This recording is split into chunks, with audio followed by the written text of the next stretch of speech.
Hi எல்லாத்துக்கும் வணக்கம். Welcome to our channel simply south foods. இன்னைக்கு நம்ம என்ன பார்க்க போறோம்னா சூப்பரான empty salna, Trichy hotel style empty salna எப்படி செய்யறதுன்னு பார்க்க போறோம்.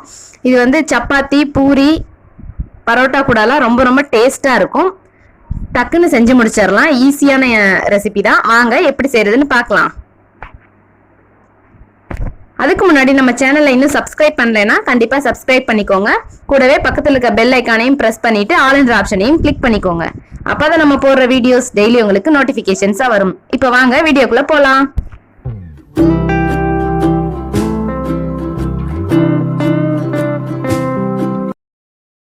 ஃபர்ஸ்ட் அடுப்பு ஆன் பண்ணி அதுல ஒரு பேன் வச்சு 2 டேபிள் ஸ்பூன் அளவுக்கு எண்ணெய் ஊத்திக்கலாம். எண்ணெய் நல்லா காஞ்சதும் 1 டேபிள் ஸ்பூன் அளவுக்கு ஜீரகம், 1/2 டேபிள் ஸ்பூன் அளவுக்கு சோம்பு, ஒரு சின்ன துண்டு பட்டை, கொஞ்சமா அன்னாசி பூ, ஒரே ஒரு ஏலக்காய், 4 பீஸ் அளவுக்கு கிராம்பு, 1 ல இருந்து 1.5 ஸ்பூன் அளவுக்கு மல்லி விதைகள் சேர்த்துக்கலாம், அதாவது தனியா, 8 ல இருந்து 10 பல் அளவுக்கு பூண்டு, 1 இன்ச் அளவுக்கு இஞ்சி தோல் சீவி குட்டி குட்டியா நறுக்கி வச்சிருக்கேன், அதையும் சேர்த்துக்கலாம். 2 பெரிய வெங்காயம் இது மாதிரி ரஃபா சாப் பண்ணி வச்சிருக்கேன், அதையும் சேர்த்துக்கலாம். இப்ப இது எல்லாமே கொஞ்சம் கலர் சேஞ்ச் ஆகுற வரைக்கும் நல்லா வதக்கிக்கலாம். 1 நிமிஷம் அளவுக்கு வதங்கிடுச்சு. இது கூட பச்சை மிளகாய் 1 சேர்த்துக்கிறேன். இது கூட 2 தக்காளி சேர்த்துக்கலாம். தக்காளி வதங்குறதுக்கு கொஞ்சமா உப்பு சேர்த்துக்கிறேன். இது எல்லாத்தையும் நல்லா வதக்கிக்கலாம். இது எல்லாமே 2 நிமிஷம் அளவுக்கு வதங்கிடுச்சு. இது கூட புதினா கொத்தமல்லி கொஞ்சோண்டு சேர்த்துக்கலாம். அடுத்து 1/4 கப் அளவுக்கு தேங்காய் சேர்த்துட்டு நல்லா மிக்ஸ் பண்ணி விட்டுட்டு ஆஃப் பண்ணிடலாம். இது நல்லா ஆறட்டும். ஆறுனதும் நம்ம கிரைண்ட் பண்ணிக்கலாம். அடுத்து அடுப்புல ஒரு கடாய் வச்சு 3 ல இருந்து 4 டேபிள் ஸ்பூன் அளவுக்கு எண்ணெய் ஊத்திக்கலாம். சால்னாக்கு வந்து எண்ணெய் கொஞ்சம் அதிகமா இருந்தாதான் நல்லா இருக்கும். எண்ணெய் நல்லா காஞ்சதும் 1/4 டீஸ்பூன் அளவுக்கு ஜீரகம் சேர்த்துக்கலாம்.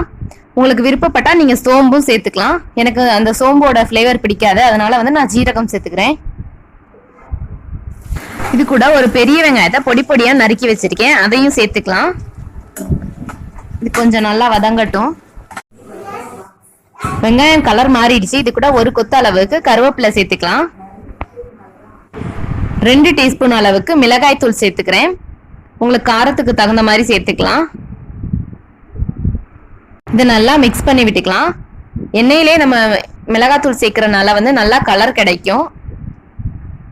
இப்ப நம்ம அரைச்சு வச்ச பேஸ்ட்டை வந்து சேர்த்துடலாம்.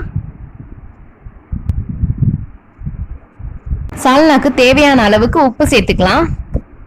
தேவையான அளவுக்கு தண்ணி சேர்த்துக்கலாம். நமக்கு கெட்டியா வேணும்னா கொஞ்சம் கம்மியா தண்ணி சேர்த்துக்கலாம். நல்லா தண்ணியா கடையில இருக்க மாதிரியே தண்ணியா வேணும்னா தண்ணி கொஞ்சம் அதிகமா சேர்த்துக்கலாம். இது ஒரு 5 நிமிஷம் அளவுக்கு நல்லா கொதிக்கட்டும். இப்ப 5 நிமிஷம் அளவுக்கு நல்லா கொதிச்சிருச்சு. இது கூட 1/2 டீஸ்பூன் அளவுக்கு கரம் மசாலா சேர்த்துக்கலாம். நம்ம பட்டை கிராம்பு எதுவுமே தாளிக்கிறப்ப போடல, அதனால இந்த ஸ்டேஜ்ல வந்து கரம் மசாலா போட்டா நல்லா ஃபிளேவர் கிடைக்கும். முன்னாடியே போடுறத விட இப்ப போடுறப்ப நல்லா ஃபிளேவர் கிடைக்கும். இது மீடியம் ஃபிளேம்ல வச்சு ஒரு 2 நிமிஷம் அளவுக்கு கொதிக்கட்டும். மீடியம் ஃபிளேம்ல 2 நிமிஷம் அளவுக்கு கொதிச்சிருச்சு. ஹை ஃப்ளேம்ல வைக்கிறத விட மீடியம் ஃப்ளேம்ல வச்சு தான் கொதிக்க வைக்கணும். அப்பதான் நல்லா எண்ணெய் பிரிஞ்சு வரும். இது கூட கொஞ்சமா கொத்தமல்லியும் புதினாவும் சேர்த்துட்டு நம்ம வேறொரு பவுலுக்கு டிரான்ஸ்ஃபர் பண்ணிடலாம். நம்மளோட சூப்பரான திருச்சி ஸ்டைல் எம்டி சால்னா ரெடி ஆயிடுச்சு. இது வந்து சப்பாத்தி, பூரி, நான் அப்புறம் பரோட்டா கூட ரொம்ப ரொம்ப சூப்பரா இருக்கும். கண்டிப்பா ட்ரை பண்ணி பாருங்க. எப்படி இருந்துச்சுன்னு கீழே கமெண்ட் பண்ணுங்க. மறக்காம உங்க ஃப்ரெண்ட்ஸுக்கும் ஷேர் பண்ணுங்க. ஞாபகமா நம்ம சேனலை சப்ஸ்கிரைப் பண்ணிக்கோங்க. கூடவே பக்கத்துல இருக்க பெல் ஐக்கானையும் கிளிக் பண்ணிட்டு ஆல் என்ற ஆப்ஷனையும் கிளிக் பண்ணிக்கோங்க. அப்பதான் நம்ம போடுற வீடியோஸ் டெய்லி உங்களுக்கு நோட்டிபிகேஷன்ஸா வரும். பார்க்கவே நல்லா கலர்ஃபுல்லா இருக்குல்ல. இதே மாதிரி நிறைய சூப்பரான ரெசிபிஸோட திரும்பவும் சந்திக்கலாம். பாய்.